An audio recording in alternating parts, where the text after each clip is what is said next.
Bonjour, eh bien nous avons la chance aujourd'hui d'avoir Bernard Bouheret qui est praticien shiatsu.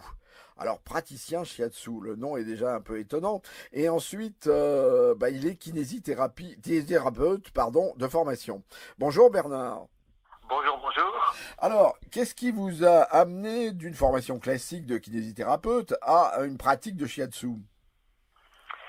Bah écoutez, c'est toujours intéressant de répondre à cette question, et puis il faut y réfléchir. Alors il y avait des personnes, j'avais un grand-père médecin, mais qui était lui-même issu de la médecine classique, mais ce grand-père médecin a beaucoup vécu en Orient.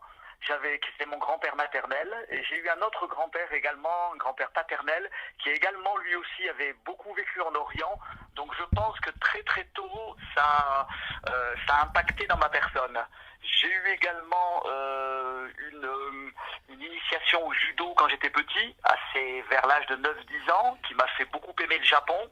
Et puis je pense que de manière toute naturelle, quand j'ai commencé mes études de kinésie, je me suis dit que je voulais me diriger vers ces disciplines orientales qui pour moi semblaient être plus globales, plus holistiques que la kinésie classique.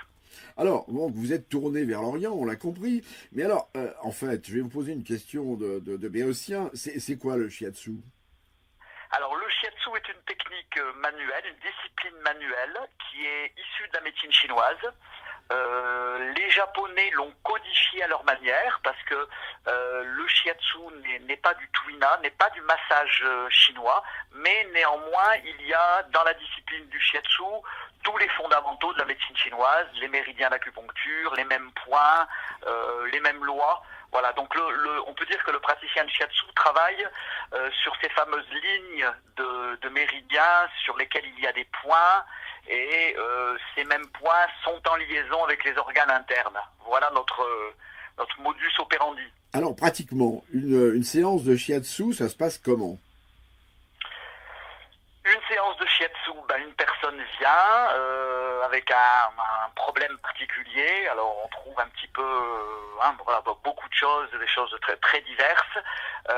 Comme moi je suis kinésie, j'ai beaucoup travaillé avec des médecins parce qu'ils se sont rendus compte que les patients témoignaient de bienfaits du shiatsu, et les patients viennent à une séance, appellent au téléphone comme ils appelleraient un praticien, et viennent pour des troubles très très divers, allant de maladies très lourdes jusqu'à l'accompagnement au cancer, maladie de Parkinson, sclérose en plaques, jusqu'à des simples petits bobos, voire de la prévention. Et alors, vous stimulez certains points, vous faites quoi? Vous massez certains points? Alors nous on travaille, je suis resté très fidèle à la tradition japonaise qui travaille au sol. Donc on passe toute notre vie à genoux, si je puis dire. Voilà, les personnes, c'est confortable, on met ce qu'on appelle un futon en japonais, qui est une espèce de matelas de coton. Un petit tenugui, donc une espèce de bandana long là, qui est tout à fait dans la tradition japonaise. Et puis on a une manière de faire où on prend ce qu'on appelle le pouls chinois, donc qui nous donne des renseignements sur qu'est-ce qui se passe à l'intérieur du corps. Et puis après, suivant ce qu'on sent, suivant ce que la personne réclame, on traite tel ou tel point, tel ou tel méridien, telle ou telle partie du corps. Voilà, le but du shiatsu, c'est de faire circuler l'énergie dans le corps. C'est ça le maître mot du shiatsu. Toutes ces techniques orientales, comme l'acupuncture, le shiatsu, cherchent à rétablir la libre circulation de l'énergie dans le corps. Alors, on parle de shiatsu japonais, mais alors la digitoponcture chinoise, c'est la même chose? C'est pas la même chose? Alors, la différence entre ce qu'on appelle la digitoponcture chinoise et le shiatsu japonais, c'est que dans le shiatsu japonais, les Japonais l'ont vraiment mis à leur sauce, si je puis dire. C'est quand même issu de la médecine chinoise et de cette digitoponcture chinoise.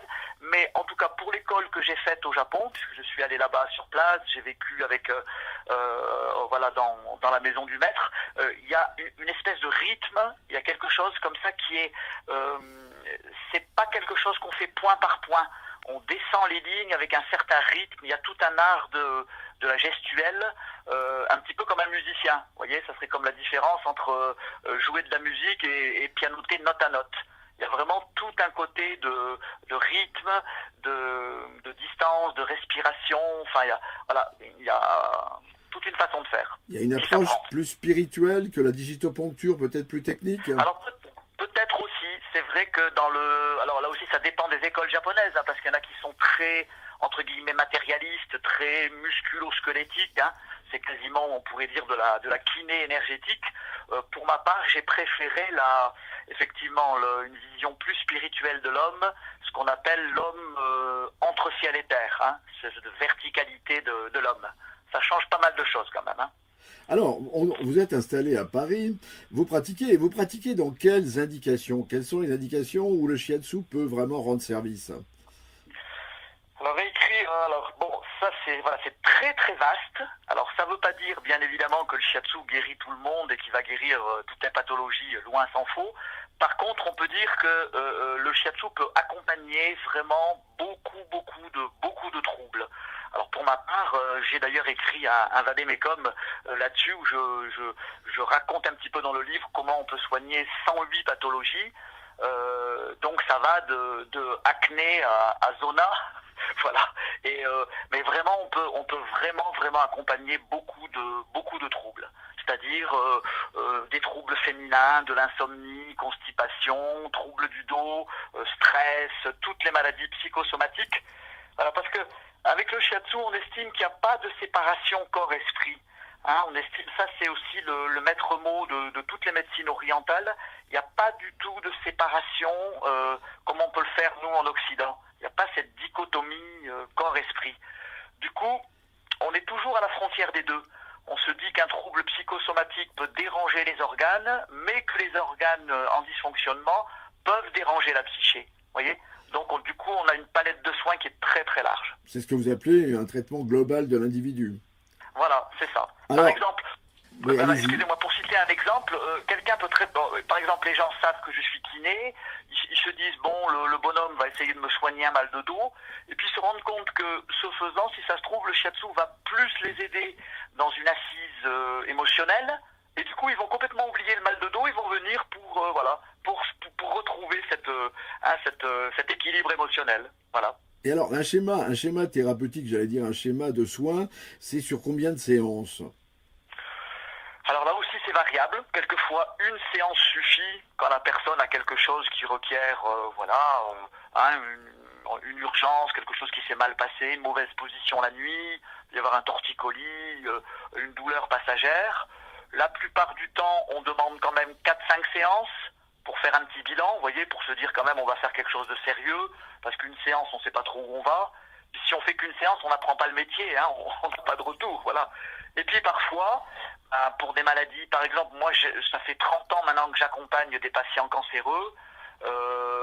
Il est évident que si quelqu'un vient vous voir avec un cancer, qu'il est sous chimio, qu'il a des protocoles de 10, 12, 15 séances, il va falloir l'accompagner pendant plusieurs mois. Hein. Voire plusieurs années.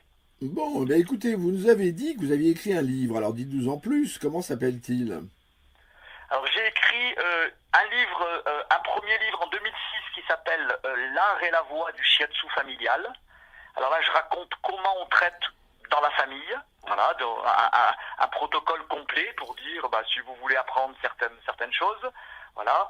Et puis j'ai écrit un deuxième livre qui était en liaison avec des plantes d'Amazonie qui étaient des fameux poconéols mais qui n'existent plus aujourd'hui. Voilà. Et j'en ai écrit un troisième dont je vous parlais qui s'appelle Vadémécum de shiatsu thérapeutique qui est là vraiment pour des praticiens. Et alors qui est aux éditions Quintessence. Quintessence. Et alors je crois que si nos auditeurs veulent en savoir plus, il y a aussi un DVD qui est apparu, je crois. Alors voilà, tout à fait. Là, il y a quelque chose qui est intéressant qui vient de paraître. Mon école est en partenariat avec une association qui s'appelle AIST, Association internationale de shiatsu traditionnel, parce qu'on pratique aussi à l'étranger, et qui vient de sortir, je pense, une belle petite œuvre qui est un film qui a été réalisé par deux réalisatrices qui font partie de notre groupe, qui sont vraiment du métier, qui sont des professionnels, où on relate tout ce que le shiatsu peut faire aujourd'hui, le rayonnement du shiatsu dans les hôpitaux, dans les entreprises, bien sûr dans les cabinets, dans des centres d'action sociaux, en prison, parce qu'on a aussi des praticiens qui interviennent sur des détenus. Il y a même un avocat pénaliste qui aide certains détenus à sortir de prison, en arguant devant le juge que ces gens-là peuvent faire une formation de shiatsu. Voilà, donc on a essayé de montrer tout ce que le shiatsu pouvait faire aujourd'hui, et il est accompagné, ce DVD, d'un petit livret de 14 interviews, qui montrent tout ce qui se passe aujourd'hui. Et il s'appelle La Voix du Shiatsu, et il est édité aux éditions Montparnasse. Eh bien, écoutez, je crois qu'on a fait le tour du Shiatsu, il n'y a plus qu'à essayer maintenant. Merci Bernard Bourret, à bientôt. Voilà, merci. Au revoir. À bientôt, au revoir.